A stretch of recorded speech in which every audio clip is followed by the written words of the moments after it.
If everybody could turn their mics on for me, appreciate it. And call to order, Amy Callan. Here. James Bell. Here. Brian Chetney. Here. Tom DeCastro. Here. Brandon Legault. Here. Linda Serino. Here. Samuel Tripp.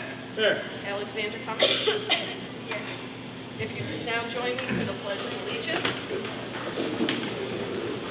I pledge allegiance to the flag of the United States of America and to the republic for which it stands, one nation, under God, indivisible, with liberty and justice for all.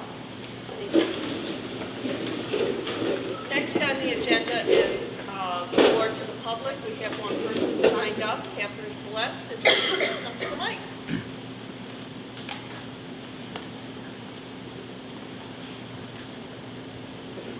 Members of the board, Dr. Uri, administration, and staff. My name is Catherine Celeste. I just want to make sure it's on. My name is Catherine Celeste. I've been a science teacher in this district for 27 years, both at the high school and the middle school. I've had 3 children successfully go through the Oswego City School District, and I've been the environmental club advisor for the past 12 years. Many of you might recall that my club was one of the first clubs reinstated when funding for advisor stipends was unavailable. Members of my club raised the funds to continue what they felt was a worthwhile club. Since I began as advisor, I broadened the Envirothon goals and included ecotourism because I believe, and still do, that the best way to create good earth stewards is to expose children to the natural beauty and diversity on Earth. The Oswego City School District has always supported my ecotourism trips. We've been fortunate to travel to Costa Rica, South Pacific, Alaska, even the Galapagos Islands to experience what inspired Charles Darwin to develop his theory of natural selection. To assist students traveling to exotic locations, the club offers numerous fundraisers, often more than once a month, and students have been able to raise, on average, more than half their trips, often much more. I just wanted to let you know that I am available to answer any questions about our anticipated trip next summer to South Africa, and I would welcome the opportunity to do a quick presentation. You have consistently supported our trips, not only for the environmental club, but marching band, the senior class, sports teams, hands-on history club, and travel club, who, like the environmental club, travels abroad. And I want to thank you on behalf of the students who have traveled with me and traveled with these other groups, who have benefited from the opportunity to travel in a safe, reasonably priced manner. And that includes all 3 of my own children, who I can say have traveled with me and have developed not only a love of travel, but a level of confidence they would not have had were it not for the opportunities provided by the Oswego City School District. Thank you. Thank you. Next on the agenda tonight is the superintendent's report. Dr. Ui.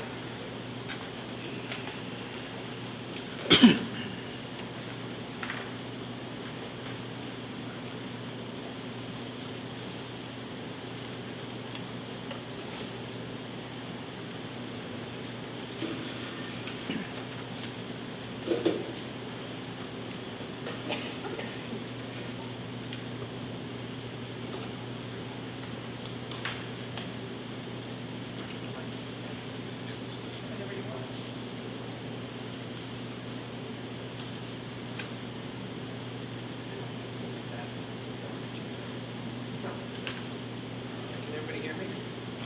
No.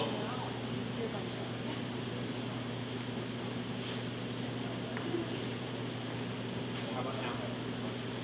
Yes, right. I know, exactly, yeah. Just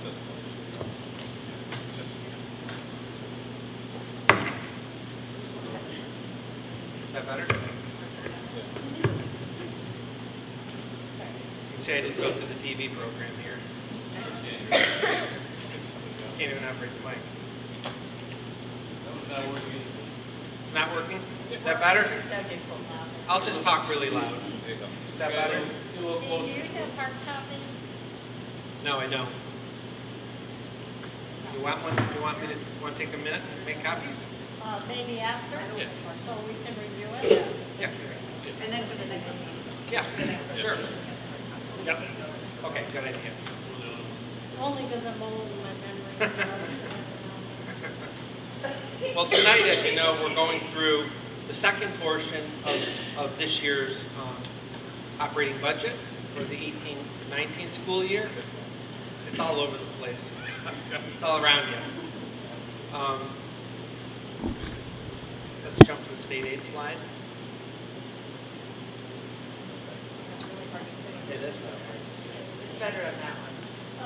Oh, yeah. Okay.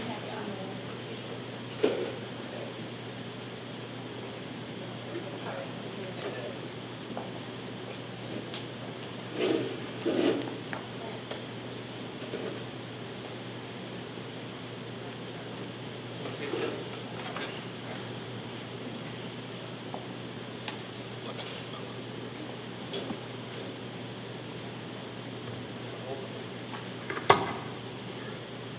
So on this slide, we're doing a comparison. As you recall, 2 weeks ago, one of the first slides that we shared in the first portion of the budget, we went through a list of the governor-run state aid portion.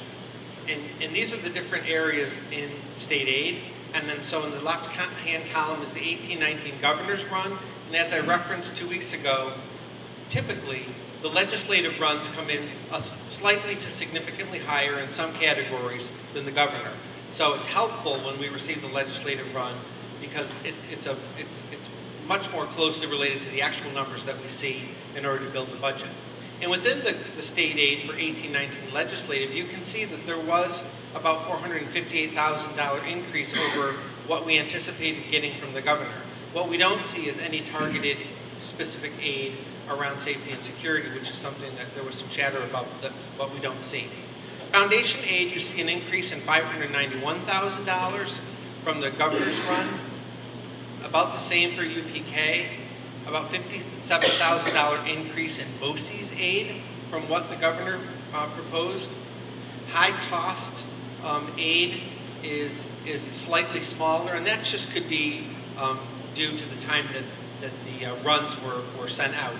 High cost aid is aid that we use to build programs for students with disabilities.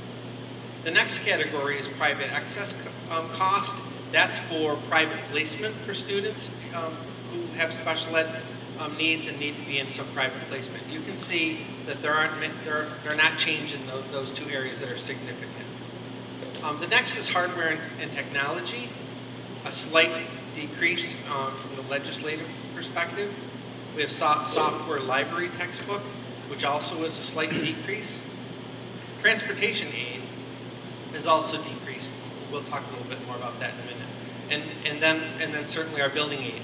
And then you can see that there's a subtotal, and then the UPK money, which is actually federal funds, gets backed out of that, but it shows up in our state aid run, but then we're required to pull it out because UPK is federally funded.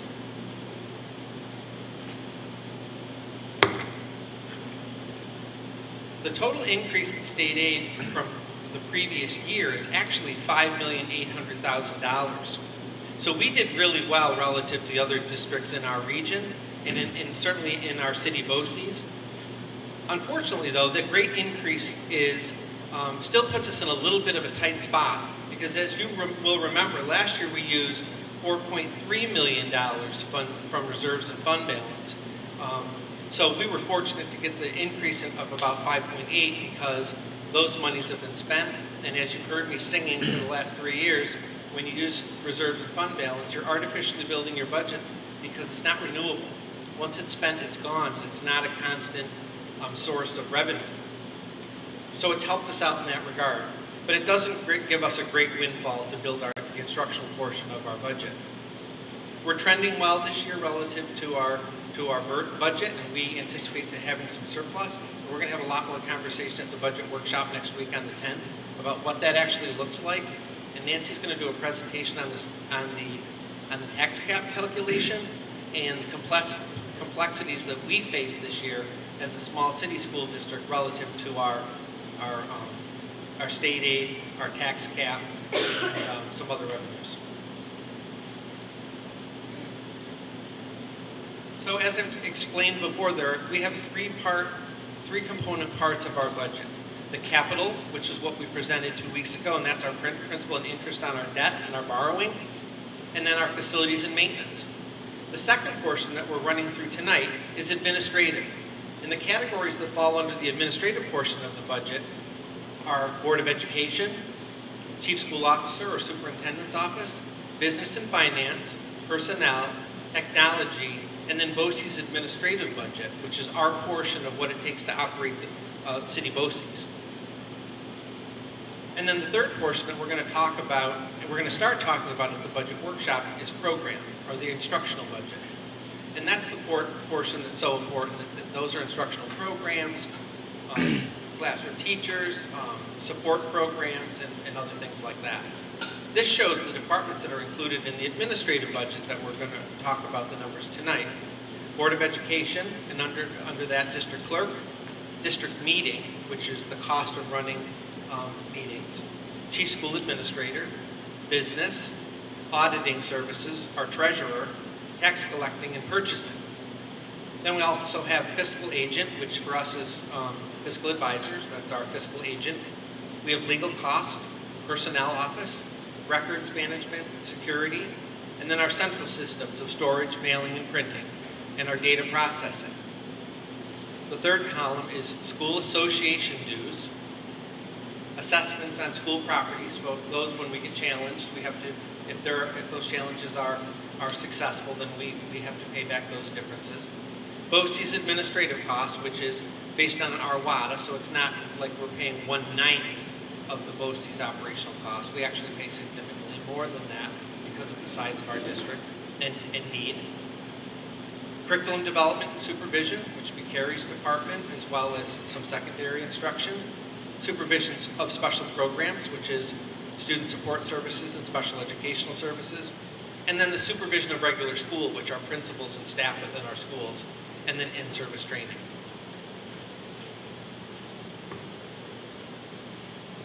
This slide shows a side-by-side comparison on those sections of the budget from last year's our current year, 17-18 budget, and the proposed budget for 18-19. There's some really interesting things to point out. We've worked really hard over the last month or so to create an operational budget for 18 and 19 that's quite tight, at least in the first two portions of the budget. Because we have some instructional programs that we want to bring back. We've embellished some things around safety and security. And so we want to generate as much revenue as we can, or set aside as much revenue as we can to do the things that are most important, which is instructional program. So if you look at the increase, it's statistically zero, but we have an increase of about $7,000 under salary. And you're probably wondering, how could we have such a small increase in salary when we just settled two of our largest bargaining units? Well, interestingly enough, the actual salary increase related to the settlement of those two bargaining units is $145,178. However, our salary line actually decreased by $152,535 because of the replacement of retiring staff with staff members at a lower salary rate. So although we were able to compensate our bargaining units through collective bargaining in our two largest groups, we still are in really good shape relative to salaries. Can we ask questions? Yes? You've got one unit still negotiating. Has money been set aside for that? Yes, we actually have two bargaining units that we're still negotiating with, AAP, which are our principals and directors, and then COESA, which is our non-instructional supervision group, food service, buildings and grounds, and transportation. But yes, the money's been set aside. Where are we at, Well, in terms of we're still negotiating with AEP, and we're very, very close to a settlement with them. And the COESA group is a group of three, and we've met with them twice, and I think they're waiting to see what the other group did. Three people. Which is, yeah, it's small group. But they're both within the Association of SANES, which is the School Administrators of New York State. But they're in separate local groups, but represented by the same group. So those salaries are all but teachers and instructional staff. Under contractual, you see a reduction of 3%. Boces, you see a 10% increase, and this is a pretty big increase at Boces. The interesting part about that $2.6 million that you see right in the center of the 1819 column under Boces, 60% of that number is administrative. 60% of that is our portion of the operations of City Boces. And the board, you got a copy of that administrative budget sent to you by Karen a few weeks ago, or was it today? So you have a copy of that to look at, and some of you are going to the annual meeting tomorrow, where there'll be a presentation on the Boces budget. Supplies is the next line. You can see that we've kept it very tight at 2%. And then equipment, and this is a big ticket item.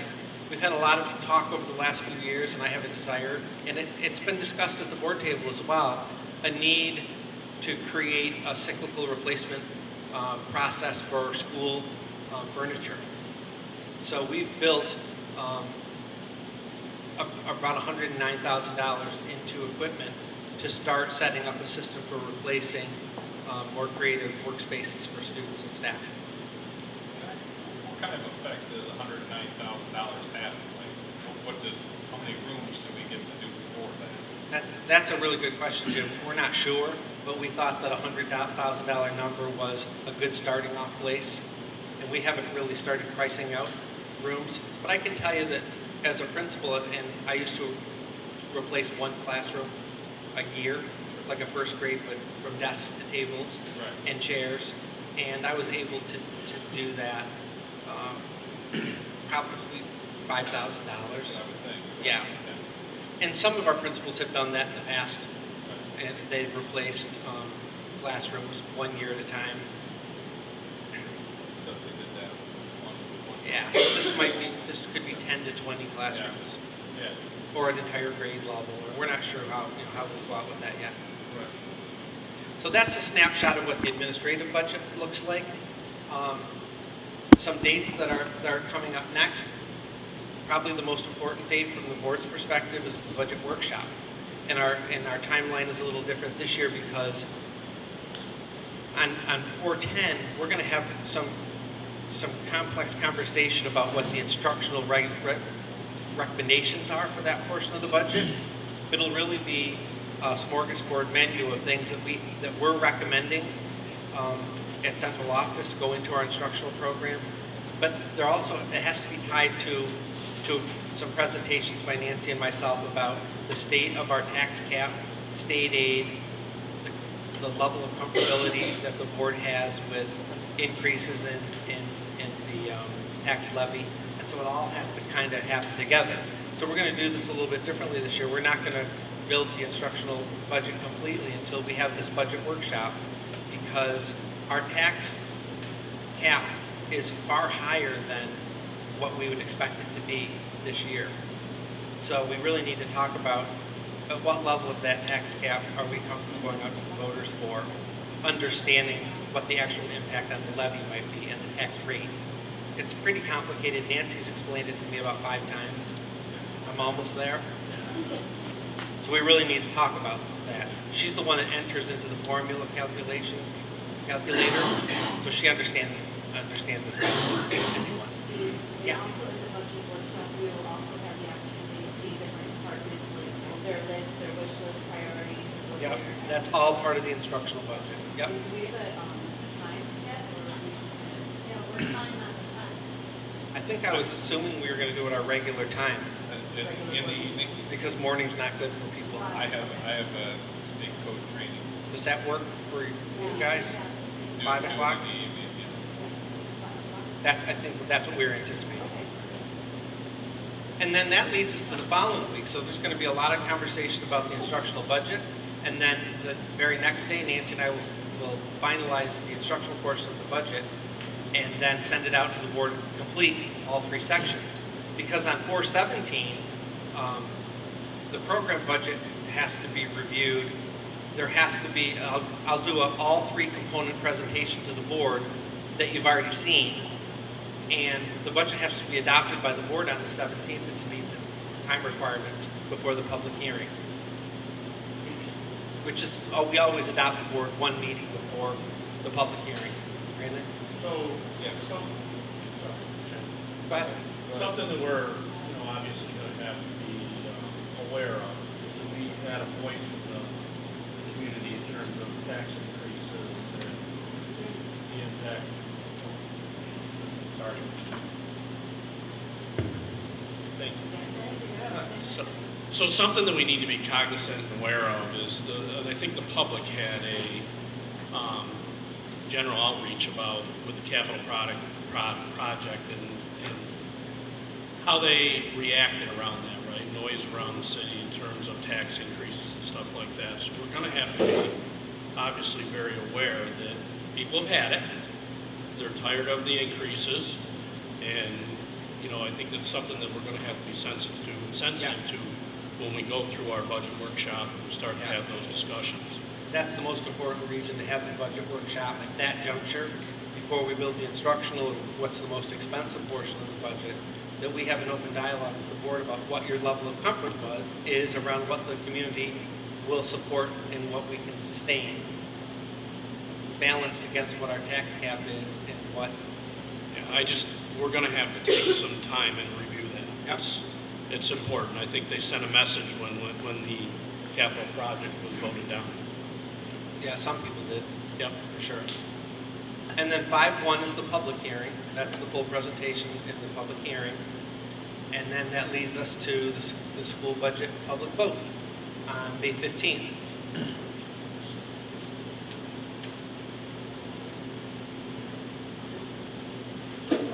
Yep. A little hard. That was the easy part. That was the easy part. But for the first two portions are pretty easy.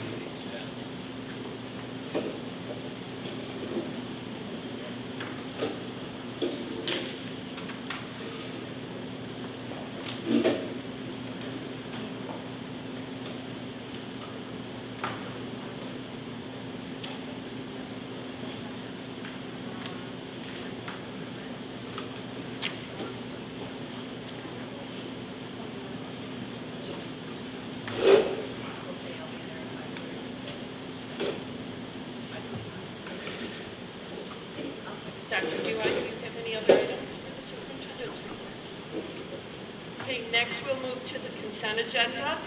A, minutes of the regular Board of Education meeting of March 20th, 2018. B, special education report meeting, regular meeting of April 3rd. Any questions? Could I have a motion? Second. All in favor? Aye. Opposed? Next is the Board of Education. A, pupil instructional calendar for the 2018-19 school year as attached. Any questions? Just out of curiosity. So when this calendar is created, is that based on something in the state, or is it something that are, like, you know what I'm saying? When you choose vacations and stuff, how does that? It's a combination of things. What happens first is the 9 chief school officers come together, and we put our calendars, we create what looks like a template of the calendar in an attempt to make all 9 districts across the county similar, because it helps for programming that we share to have a common calendar. We discovered that and started doing that a few years ago. And then each of the superintendents brings it back to their districts. And then we lay that over our need to have superintendent's conference days, the number of snow days that we think we need to build in. Some do 5, some do 6. And then we look at the state testing and regents exam schedule.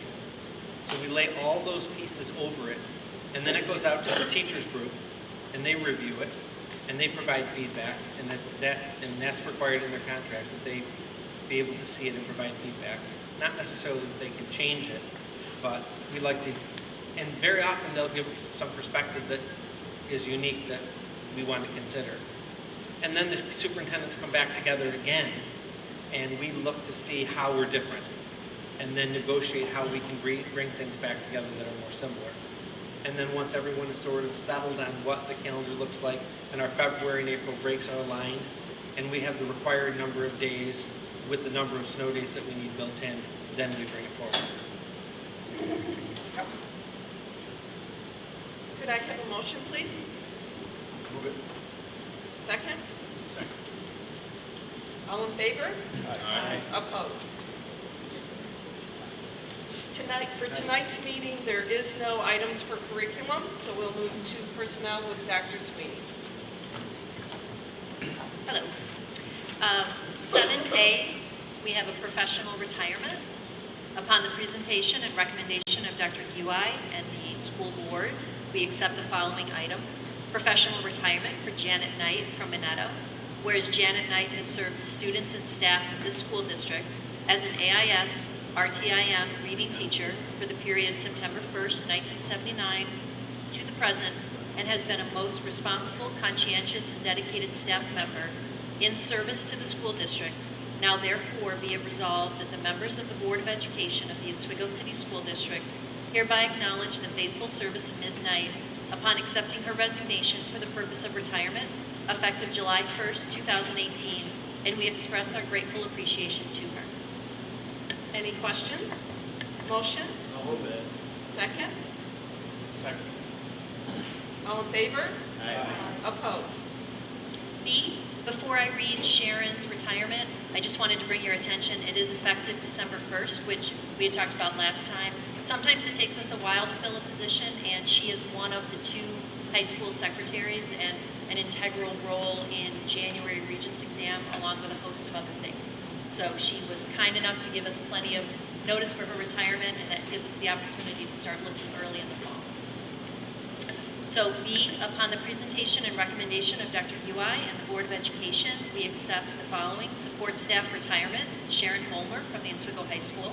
Whereas Sharon Holmer has served the students and staff of this school district for the period June 6, 1984 to the present, and has been a most responsible, conscientious, and dedicated staff member in service to the school district.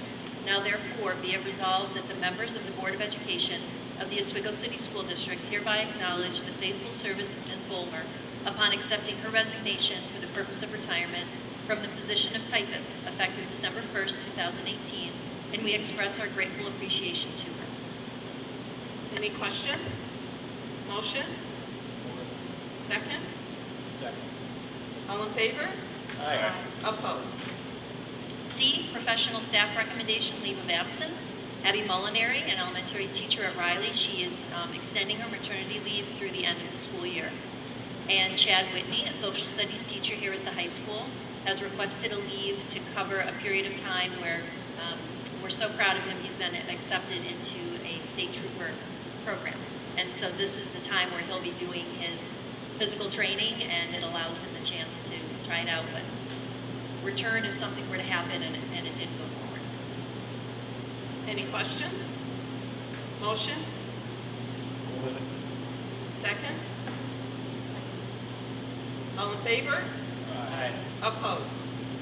D, extra compensatory position recommendation.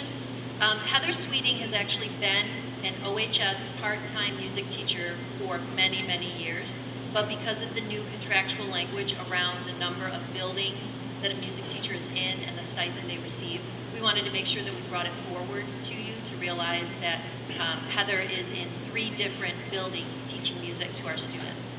And so that's this proposal, a music teacher at the new stipend of $5,200, which she has been receiving on a prorated basis, but we just wanted to make sure we officially brought it forward. Do you have a question? So she's always been receiving this stipend of this amount, or? Not only since we had the OCTA contract settlement. Okay. But she had never been, really in our history that we could find, never been put forward as a part-time OHS band director, music teacher. Should create that actual position. Yes, yeah. That it was at the stipend. Even though she's been doing this for 25 years. She was my husband's percussion Wow. band teacher in marching band. so go Heather. But we just needed to make it official. Okay, so thank you for explaining it.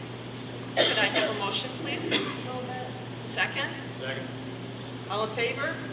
Aye. Opposed? E, extra compensatory position recommendation for an in-service instructor on an as-needed basis, Paul Brewster, at $40 an hour. Move it. Brian, you want to move it? Second? Second. All in favor? Aye. Opposed? F, support staff recommendation, probationary, Joyce Orta, for a school bus attendant at transportation. If I could have a motion, please? Move it. Second. All in favor? Aye. Opposed? Support staff recommendation, permanent appointment, Barbara Fontana, senior typist at Riley, and Jacqueline O'Brien, teacher aide part-time at Minetta. Any questions? Motion? Move it. Second? Second. All in favor? Aye. Opposed? And H, substitute and temporary employees, a sub-teaching assistant and a substitute teacher aide. Any questions? Motion? Move it. Second? Second. All in favor? Aye. Opposed? Next on the agenda is finance. Sorry, Heidi got me thinking about something when we were talking about retirement. When do we like start posting for teaching positions? Because I mean, in my head, like thinking if we get out ahead of the game, then we're getting the cream of the crop as opposed to being in the end of the search. So like, how is that determined, and where do we stand in comparison to other schools? So studies show that hires in April selections are some of the best candidates overall. So for those positions that we feel very certain we are filling, we're getting those postings out there already. So we do an internal posting to see if anyone's interested in a transfer, and then we also utilize OLAS, which we talked about previously, the online system. My goal is to try to get as many buttoned up before it gets to be people going through a number of interviews, and maybe they're not people who were always selected. But that doesn't mean we found some great candidates in August. Some people make changes to their plans. Some people decide that when they see our posting, we're a very interesting district to a lot of folks. They're very excited to come to the Oswego City. Not interesting in a bad way. Find interesting. In a good way. They're excited to come to us. Yeah. So when they see that we, I like it. Yeah. So, that's good to hear, because I definitely always thought about that, like when do we start posting this? Obviously, we're gonna get the best candidates. Absolutely.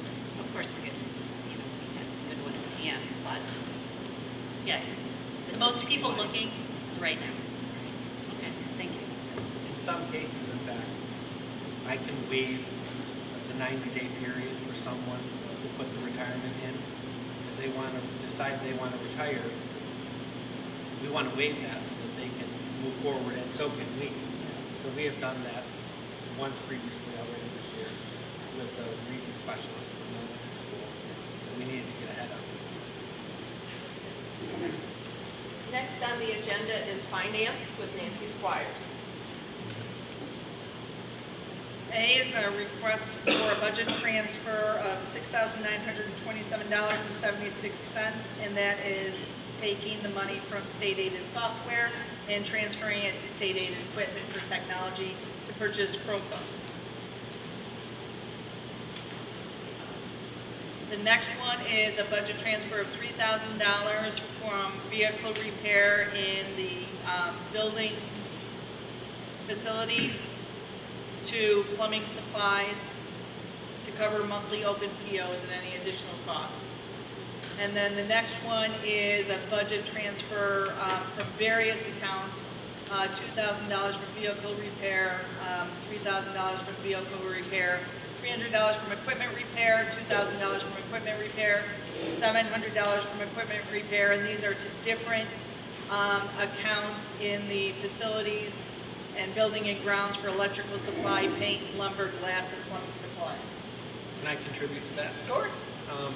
I think it's important to point out because we're seeing a lot of transfers that are coming out of budget codes that we keep an eye on. So we know that we're trending well with vehicle repair, equipment repair, things like that. But what we have discovered since we've hired our new HVAC mechanic and our new senior maintenance worker, they're rock stars, and they're identifying a lot of things across the district that need repair and can be repaired in-house. And so we're buying the necessary materials so that our own internal staff can start making those repairs. So that's important to point out, I think.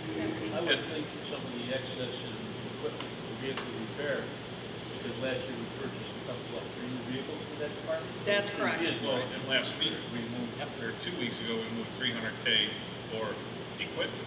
Yes. So we shouldn't need the money in equipment repair, right?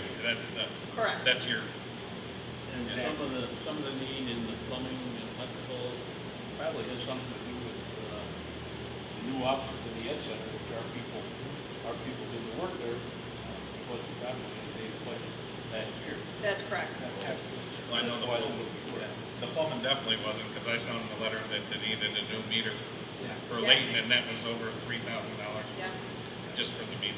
that is correct. But we have a really good complement of internal buildings and grounds, HVAC, plumbing, carpentry, masonry staff now that are doing some great work. And they showed that last summer at the Ed Center. B is the I'm sorry. Could I have a motion, please? Kind of flat of myself. Second. All in favor? Aye. Opposed?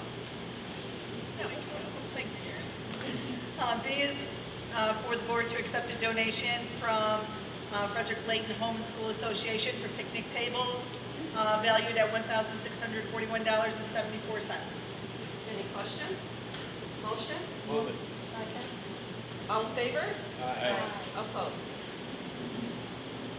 And C is for the board to accept a donation of a trophy case donated by the Buccaneer Boosters to the Oswego High School, valued at $761.77. Any questions? No, I was just going to say, Jim just asked where that's coming from, and I think the Oswego Family Physicians, right? They No, donated. that was the last one that we That's what had. I'm saying, they did the first one. They did the first And one, then the correct. Buck Boosters are doing this one. And in Rhonda's hallway. Yes. For those of you who don't know, it's gonna be pretty awesome, and that's where everything will be displayed and truly will be like the athletic hallway, so. Including the Hall of Fame. Yes. Yes. Yeah, so I think it's a great idea, so thank you both of them for the donations. Could I have a motion, please? Move it. Second? Second? All in favor? Aye. Opposed? Next on the agenda is items from the board. Would any board members have any items tonight? Yes, I'd like to, is this on? Yep. I wanted to talk about a program that I had the privilege of attending out at SUNY Oswego, and his name was John Michael Keyes, who talked about school safety and having been through some tragedy in his hometown, he was able to develop a program for school districts, and I think some of our administrative staff was there, and I'm hoping that they share it with the district office so that they can look at it. Thank you. Anybody else? I have to think about it. Probably not. Great. Brandon or Brian, either one of you guys have things? Are they- Did you guys have anything? I think this worked. I do have one question. As we're going into the budget season, our division program, students through the city, this year, Brian? are we proposing, what are we proposing, like 15 more slots? How many do we have this year? 11. We have 11. Because Go ahead. my question is when the students apply, they get accepted into the city. And I know that most districts will put through the students that get accepted at city. And what is our policy if a student gets a letter from the city saying you're accepted and then we exceed the number that we have proposed, what is the policy? Do we ever consider that, or are they on? Go ahead. Yep. Sure. So when students first pick up the New Vision application, they meet with their counselors, and they are all provided information that we can't always accept every applicant. And so they go through the first round where they fill out the application, they do an interview with a city representative, and then it's true, Brian, that oftentimes the city is accepting of the majority of students. But unfortunately, we've been in a position where we've had to just be a little bit careful about our finances for the last few years. And so we have gone through some internal screening as well to determine the best fit for the program. So this year we accepted 11. Last year we had taken 10.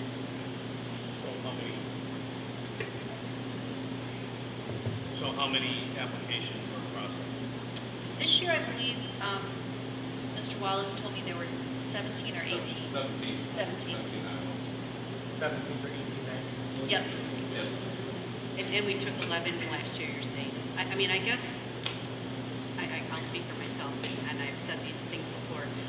I hope that going forward that we're able to provide more for these. I mean, don't these kids have to maintain a 90% grade average in order to get into this program? So we're talking about like the cream of the crop, the top-notch kids. And I would like to see if there's a way that we can accommodate those kids who are, the future of tomorrow, so to speak, that we give them this opportunity to be able to have, hands-on. So I if we So my question is, are we able to give the kids an opportunity that are currently applied from a financial standpoint? Well, let me ask this. Isn't it funded, isn't the New Vision program funded a year, it's like a 12-year return, but isn't it funded 80 or 85% covered? And then we just pick up a 10 or 15 or 20% cost to that. Our Boces percentage is not quite that easy to say, that we're at a percent RWADA and that we're only paying a very small portion because there are sections that are capped. And I know I can't do justice to the Boces budget as well as Nancy probably can. Mm-hmm. But when we look at programs, and New Vision falls into CTE, Program Career and Technical, Right. and if we have 110 total slots for CTE, that is all of our half-day and some of our full-day programming, as well as New Vision. So we have to balance how many we're allocating to each type of program. And that's unfortunate. I would love to send all of the kids who apply for every type of program to their program of choice. But we do provide a very robust opportunity for those students who are unable to make it to the New Vision program. We offer a lot of very comparable coursework here in our school. And we talked to 2 students last year about different internship opportunities that they were able to work on with some physicians that they knew locally. So you have 110 spots that go out to city. Yeah. And of that, That number we, changed, I know, I'm just using the Just as a number. ballpark, it's Right. 110. As an example, we have 110 spots. We're using 10 spots for our New Vision programs where we have the ability to give or deny them the access to that program. Of those 100 spots that are not New Vision, Correct. how many do we take away or grant to those spots? So we always have a waiting list for CTE programming. We have a document that we share, and counselors and Mr. Wallace and our school social worker, our school psychologist, Lisa Carter, we all have access to that, and there's always a waiting list for kids to get into the various city programming.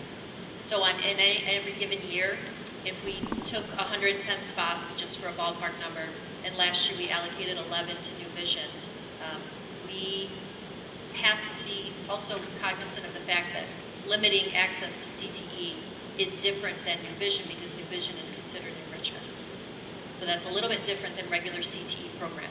I think that's a big part of my No, focus. it's wonderful is too. that I want to give the people who want the opportunity. That's what I want. But we have many students who also want the opportunity to do the CTE programming, the regular half-day or the full day that's out there. Career and technical, nursing, culinary. We saw some of the, our students who are really successful in those programming at our last meeting. So, I have Yep. another, go ahead. well, my other question is, I guess part of what I was getting at too is, we have 17 applicants, unless it strongly the other two didn't make it, I wouldn't want to be one of those two of 15 got in and just two did not, is my. You're suggesting there's only 11 getting it, right? So There were 11 This this past school year, and But for 2018, 19, it's 15, correct? I'm not sure that that's accurate. We haven't made that determination Oh, yet. Yeah, I don't think we've settled on that number. That's one of the things we'll talk about on the 10th. Which is Right, what that's all I was part of just the gonna say. cost, you Yeah. have to put it in. So like when we have our budget workshop, we'll have these numbers to That's- be able to look Right. at. Those will be some of the things that we talk about. I think Heidi articulated it quite well, but I think the one nuance that maybe has been missed, and I think we all agree, I know that Pat Wallace agrees and Heidi certainly does, and I do, that if we could send every child this CTE, half-day, CTE, full-day New Vision that wanted to, that would be ideal. But the difference between New Visions and a half-day or full-day CTE program is for many of those CTE kids in the half and full-day non-New Vision, that's the pathway to the checkered flag. That's how they're going to get to graduation, because we're providing them with a pathway in a career. And in some cases, as you remember last year, I came to you with a proposal of 10 full-day CTE for those kids that were very successful at City, but were not as successful coming back for the other half-day to the high school. And that was common in a lot of districts, so City created a full-day CTE program so that those kids could get to graduation. And so that's the balance that we're trying to strike, always keeping our eye on graduation rate as well. But that's definitely one of the things that we'll be talking about. We have about 9 different city programs that are our main programs. Each one has a specific cost to it. So it's just this very delicate balance between something like our Bridges program, which is incredibly expensive. You know, those of you who've been on board for the last few years have seen that some of those prices are $50,000 to $70,000 a slot. Our CARE program, which is extremely successful, and we would want to increase the number of slots for that this year if it's possible. And then CTE has a fee somewhere between $13,000 and $15,000 on any given year. And then we have full-day CTE. We also have a half CTE, half TASK or GE program. And those students don't count against us as dropouts when we can send them to the half-day CTE, so they're learning a skill, and half-day TASK, so they're going to finish a GED program. So those are all in the mix, and we can talk a lot at the workshop. I think being able to, for everybody to be able to see all that information and the numbers, I think that will be very helpful. But I definitely, what I'm hearing, how I know I feel is I think that all of these programs are definitely needed, absolutely. I wouldn't want to take it away from anyone, but I think that there's also a need, I guess, for people to feel they want to advocate for those kids who are in the top tier, to be able to make sure that we are providing them with the opportunities, the enrichment, that they deserve too. And if it's a matter of turning 2 kids away or 3 kids away, I think it's worth it to let them all do it. I wouldn't want to separate the kids that are in the top half and the kids that are in the bottom half. These kids are all our kids, and they're all important. We need them all to graduation. So to say we've got to put 18 or 19 kids in the division program, we're going to lose kids, like Dean said, this is their pathway to graduation. Oh, I didn't say that, I didn't say anything about losing any of that. Graduation rate, and that's the knock we always take. Oh, you're not graduating. We need to get these kids to graduation. Graduating, that's what we do. Right. So, and it comes down to us. When Dean presents the rest of this budget, if we want to put more money into that part of it, the instructional part of it, all we got to do is take money from someplace else and put it there. We only have so much money, Right. and we can do this. So that's up to us. Right. It's finding this nice balance between our vision of getting every kid to graduation to a pathway that is good for them, Right. and also being able to provide great enrichment programs and extension programs for those other kids. it just always comes down to the dollar. So, And I think the investment in our kids should be our number one priority. Yep. When we start to look at the budget, these are things that should be at the top of our list of things to address first. There are some things that are in the budget, when you look at it, that we have opportunity to move and flex and adjust. And these are the conversations that should be had when we start talking, because our number one investment should be that. That's what we did with the workshop, Brian. Understand? Thank you. Brandon. I'm sorry. No, you're good.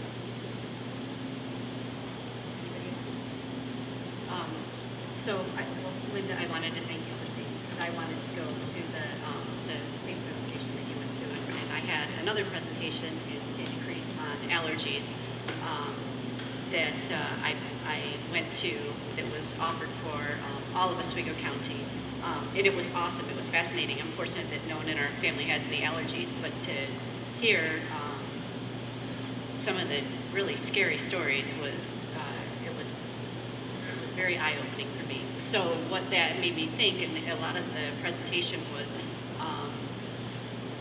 helpful in looking at like what our policies are in our schools, and really for as a board, for us to be very cognizant of making sure that we're up to date with what's acceptable, I guess you would say.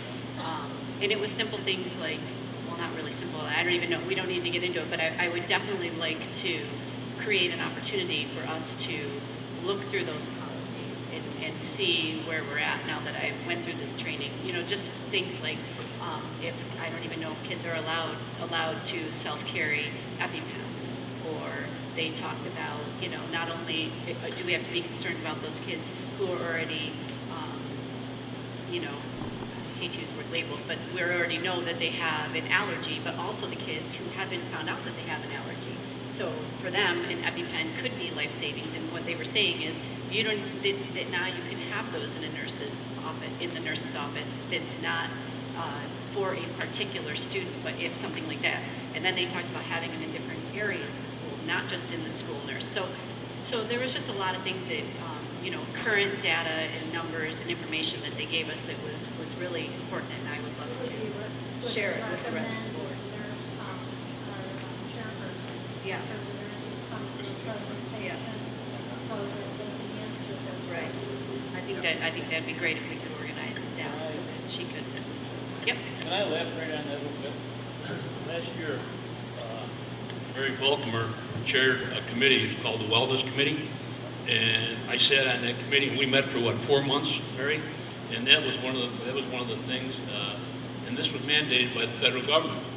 So after 4.5 months, we came up with a policy, and it had to do with allergies, had to do with treats in school, had to do with rewards, all that. And I don't know where that policy sits now, but it was sent over to the Ed Center, and I think it was supposed to have been reviewed by the policy committee. And when we were at the board, was to adopt it, and to my knowledge, I've never seen it. Right. But that was all addressed. We spent months. That was a wellness committee document that we created, and you're talking specifically regarding allergies and life-threatening medical conditions. I also chaired that committee with a couple other people on it. We did create a document. Each of the buildings do have it. I can certainly submit that to you. We had a couple questions as far as EpiPens go. If it's for a specific student, depending on whether the doctor feels the child can self-carry, they can. School buildings do have EpiPens in them, but if it's an unknown person having an allergy, only the nurse can administer. No one else can just, inject someone with an EpiPen. So having them in other spots, it would have to be the nurse being able to do that. If they did, Roseanne Meany was one of the presenters, and the other woman, I want to say her name was Christy Cusa. She had a resume 2 pages long, but she was fantastic. And she did talk about having other staff be trained so that if they were in the situation, you didn't have to wait for the nurse, that a teacher could. Okay, that's different. If you have a child that we know has an allergy. Oh, I understand. If it's someone and they have an EpiPen, then yes, because I've been trained to be able to give them as well. You do sit with the nurse, you go through a video, and you have sample ones that you do that obviously have no needles to them and no of the chemical in it, but so there is training. So even if we have teaching assistants or teachers, classroom teachers, if there's someone in their room and it's a known allergy for the kid and they have an EpiPen, yes, other people are trained. But if it's an unknown, like say I don't have any allergies and someone might think I'm an anaphylaxis, they can't just come and give me an EpiPen. A nurse can, because they can tell whether that's what the issue is or not. Yeah. Does that make sense? Yeah, absolutely. And I think, I mean, because at the training that I went to, there was I was the only one from Oswego who was at the training. But there was. Dr. Yu, actually invited me to go. Oh, yes, that's right. I remember you saying that. Yeah, the Sanies workshop that I had already registered for. That was that Thursday night. Okay. Yeah. But it was a lot of the nurses who were there from other districts. They were able to say, oh well, this is what we do. And so for me, because I was the only one from Oswego, I wasn't really sure. So I was like, geez, I'm going to bring this to the board and see if we can get a meeting and maybe have some people who can represent. Because even we talked a lot about peanut allergies, and then what are the schools doing as far as in the whole controversy, like do you create a separate table, and then now that makes the child feel like they're kind of ostracized, but then you put them in a threatening position, and all these things, and talking about the pros and cons, and then that some schools do it one way and another school in the same district could do it a different way, and then what if a kid moves from one school? So just a lot of things were brought up that I think are really important for us to talk about to make sure that we're all doing But I the think, same thing. too, Amy, you have to understand that most of this has already been talked about, and we've reflected, monitored, and adjusted throughout the years administratively. I think what the board needs is to be given information about where we're at in that process. A lot of the things you're concerned about, building principals have already addressed and are aware of this. So it's more having a presentation and being able to engage and educate the board on what we do. I think that that's part of it, but what they stressed in the training was that the board needs to make sure that there is a policy that's up to code, and the board is. I think you'll find I mean, I'm not saying that they're not doing what I'm just saying what they said in the meeting. Yeah. Make sure you go back, you tell your board, and you guys Those are the, create. that's the question. Karen and I can pull a policy tomorrow if we have it. And I met with having a presentation to your house. Oh, yeah. I met with Christina Chamberlain today to review 4 different matters that are coming regionally or in our district for review. And 2 of those, Stop the Bleed, which is one of them, and some other health-related matters are being presented tomorrow at the Chiefs meeting. So there are some things that are going to be coming forward, but we could always bring Christina in to give an update on our district practices as the school nurse supervisor. And we could ask questions, and she could bring Dr. Oldenburg, she could bring Dr. Lipke, and we could just have kind of a question and answer on top of the policy.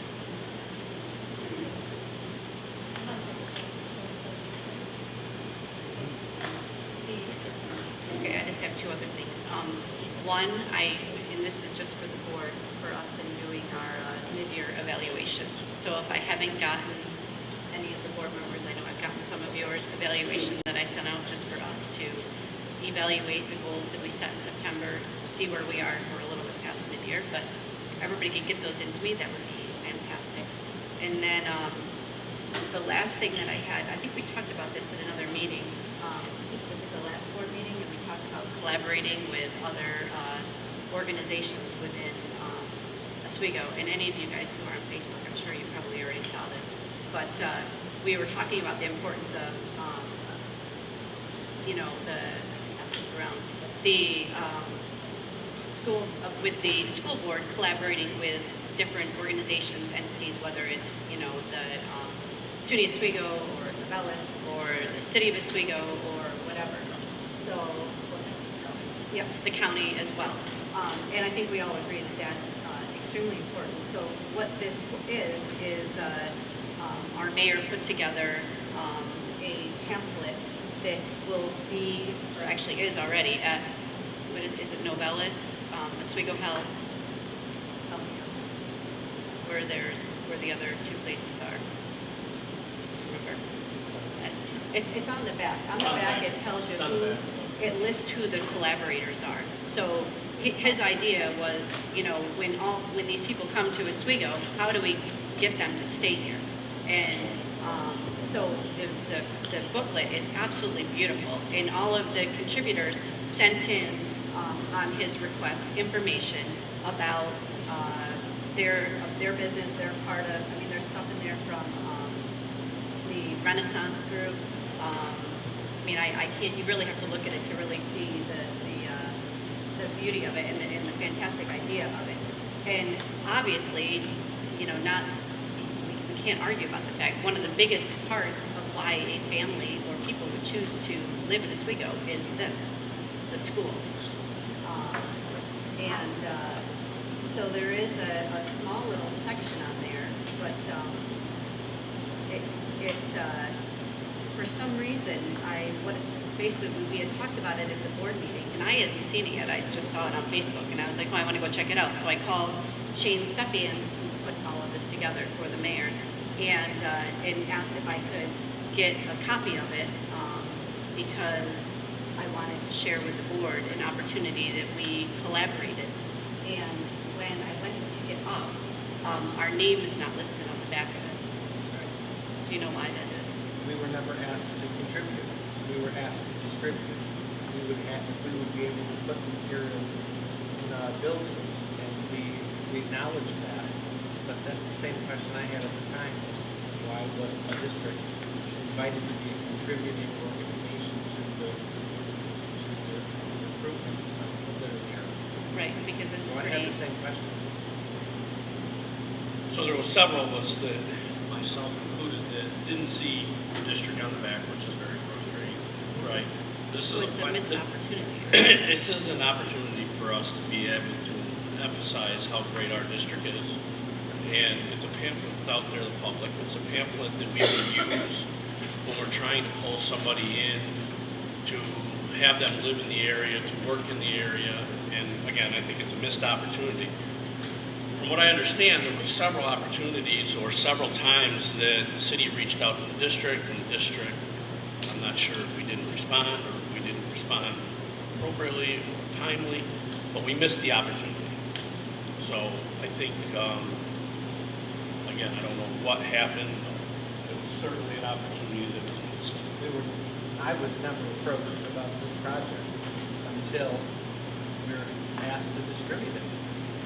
And in fact, we talked about it in cabinet, and I wondered why the school district, which I consider the gem of the community, wouldn't have been a part of that.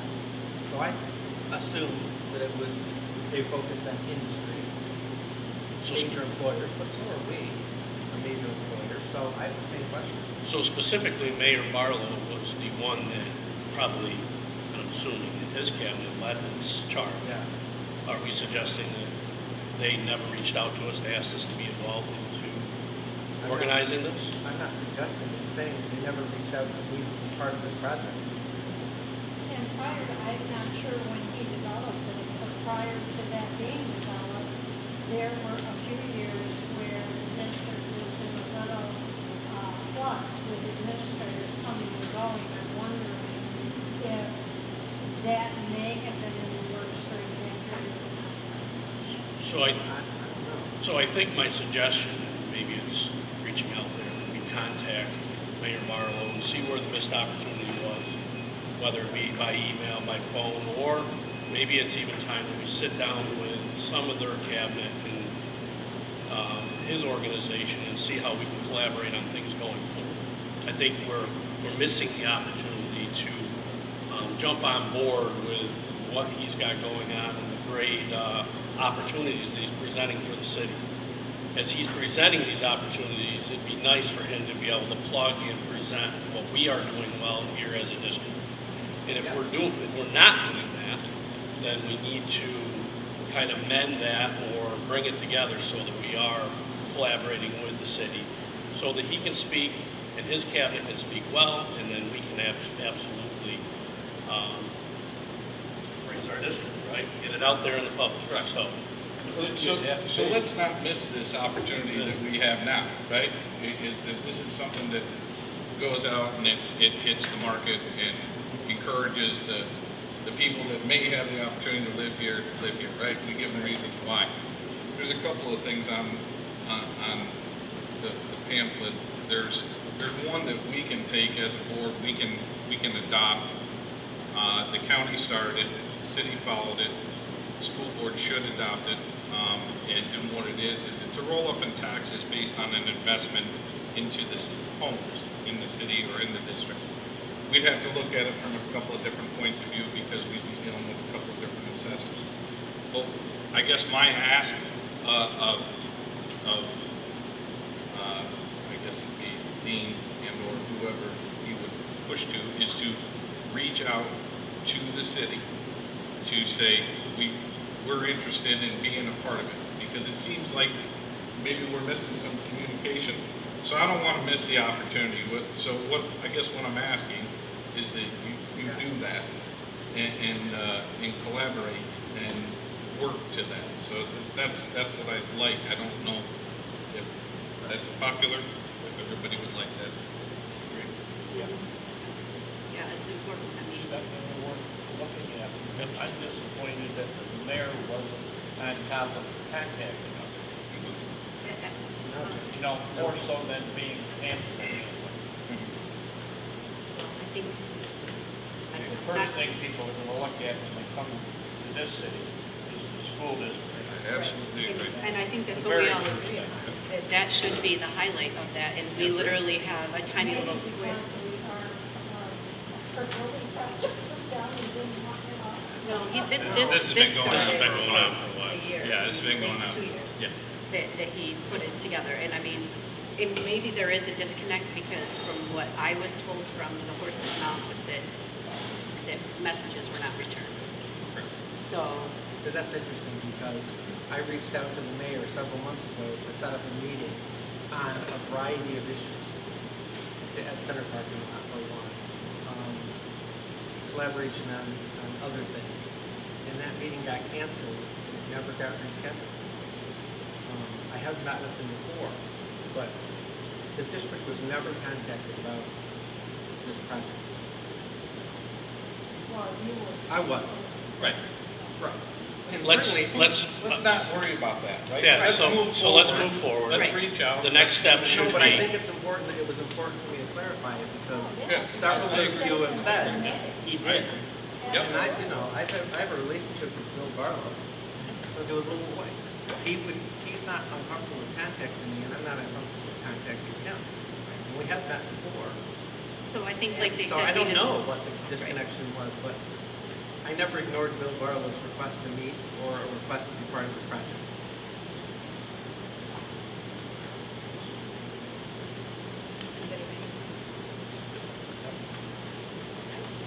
Any other items?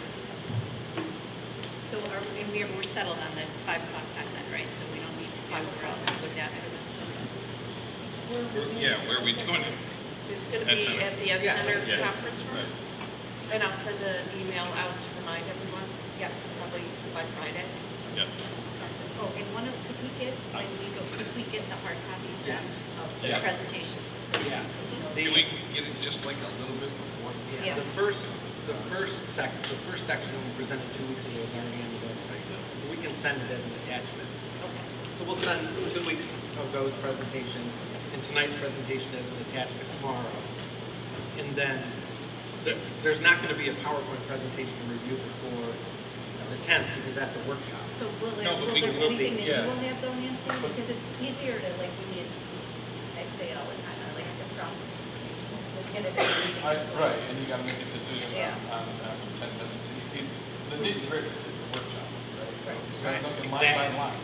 And when we do that, is there any way for us to have that before? It would be, what documents could we provide Nancy that would? I can provide whatever the board would like. I can do a PowerPoint presentation with slides if you choose.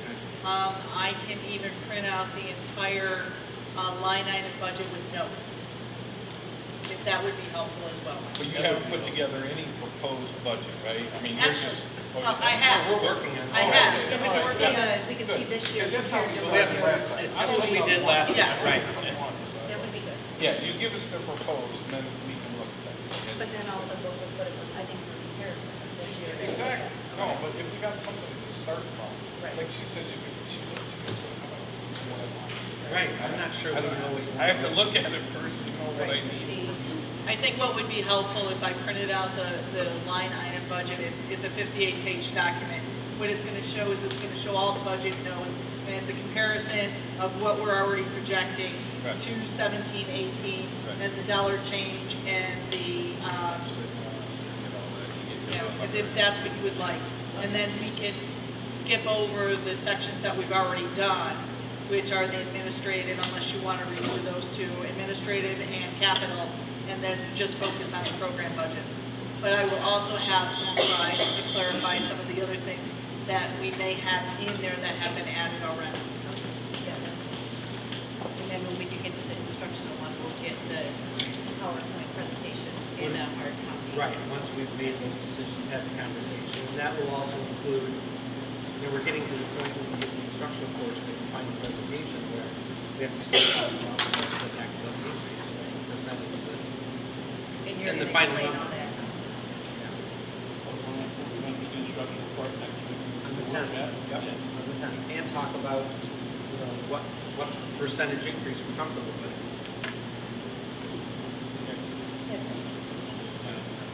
Would there If be, anybody thinks of anything else, we can just email you guys, if somebody thinks of something specific, I guess? Yeah, I think it would be helpful, yeah, I have that on my list. No, you can't. There was some conversation 2 board meetings ago about the board's comfort level in having students travel abroad. And we tabled an item. And then at the last meeting, we provided you with two papers, an opinion from legal around traveling abroad, and also a paper giving some recommendations and some ideas relative to insurance liability. And I asked the board to review that and be prepared to have a conversation about whether you want me to move forward and ask for a presentation on this travel abroad to South Africa in the summer of 19. Right.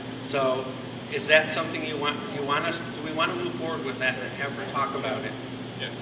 Nancy has some, we've been keeping it, we keep an eye on what the risk level is for travel. Right now, we're at yellow, which is pretty dangerous risk traveling to regions like that.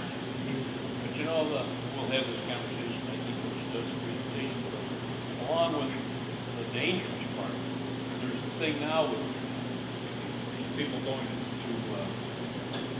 foreign countries and, I don't even know. People going to foreign countries and coming back with strange diseases. Yeah. We've gone through that, so, you just can't, there's a lot to it. I think that's a discussion we need to have with. Well, and that's what that opinion was, like, Yes, yeah. Well, exactly. So if she wants to come in and give the presentation, fine, but then I think we need to have a heart-to-heart. So maybe take a little more time to review those 2 documents so you feel comfortable with what legal thinks we should do and also what our insurance coverers think we should do, and maybe ask the questions that you want of her then. Because it makes you a little squeamish. This will affect other groups, though, I mean, other than how she was saying other groups are traveling. Are we going to be crossing the same bridge? Well, anytime there's a group that travels, we can endorse those trips, or in the summer, we can choose to not endorse those trips, but they're always our kids. But the trips that she mentioned, most of them were within the United States. Right. I only think the travel club. Right. They go all. Yeah, they're the only other ones. And the French club, Montreal, the rest of them are all in the United States. Yeah. Well, and that's-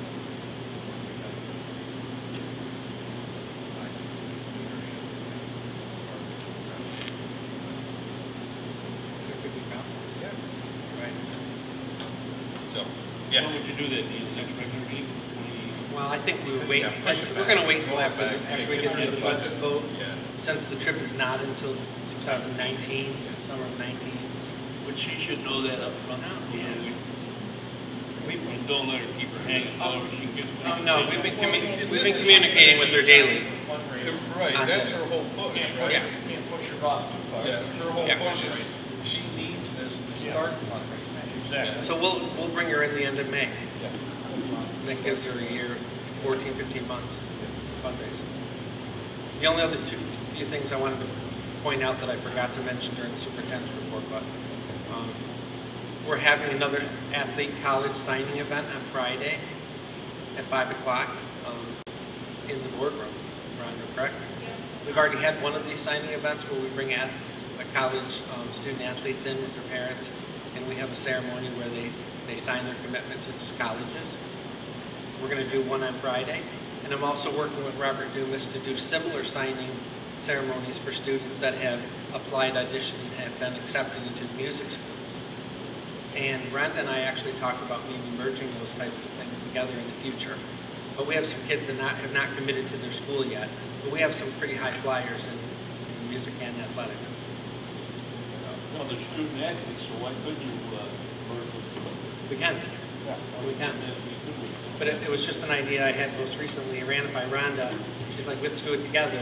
I reached out to Robert, but we have some students that are committed to their schools, and at least one that is, you know, it's a tough decision between SU, Penn State, and Ithaca College.